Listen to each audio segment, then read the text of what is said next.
ঠাকুরের জীবনের এক ঘটনা, খুব সুন্দর ঘটনা। দক্ষিণেশ্বরে রাধাকান্তের মন্দিরের সেবায়ত হচ্ছে কৃষ্ণদাস বৈরাগী। 72-73 বৎসরের বয়স্ক, অতীব ভক্ত মানুষ, ভক্তিতে একেবারে গদগদ। তিনি এই রাধাকান্তের দিকে সর্বদাই তাকিয়ে থাকেন। রাধা দামোদরকে তিনি বড়ই ভালোবাসেন। তো ভালোবাসতে ভালোবাসতে তার সমস্ত কিছু করে একটা শিঙা আছে, সেই শিঙাটা বাজান তিনি। সর্বশেষ করে দেওয়ার পরে খুব মনোযোগ দিয়ে ওই শিঙাটা তিনি ওই বয়সেও বাজাতে পারেন। ঠাকুর কিন্তু খুব ভালোবাসে, কৃষ্ণদাস বৈরাগীকে ভালোবাসেন ঠাকুর। ঠাকুর খুব কমেই যায় সেখানে। তো হঠাৎ একদিন যে হাজির, তখন কৃষ্ণদাস বৈরাগী একবারে অন্তরের সঙ্গে মিশে গেছে, বাবার দিকে তাকিয়ে রয়ে গেছে সে রাধাকান্তের মূর্তির দিকে। তো ঠাকুর হঠাৎ করে ঘুরে গিয়ে বলছে, কই গো, তোমার দেবতা কোথায়?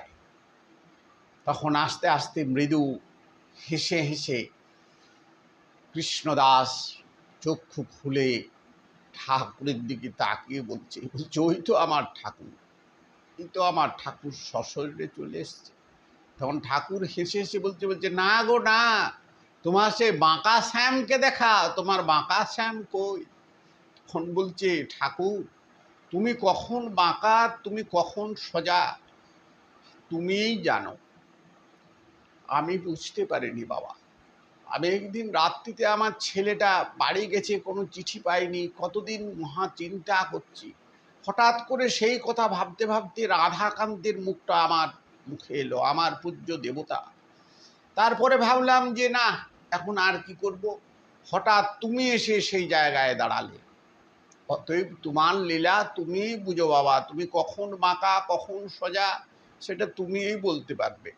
এই বলে সেই প্রৌঢ় জোড়াত করে একবারে সজল চক্ষে গদগদ ভাসে ঠাকুরের কাছে একবারে লুটিয়ে পড়ার উপক্রম। ঠাকুর বলল, বাহ বাবা, উঠো বাবা, উঠো বাবা, তুমি উঠো।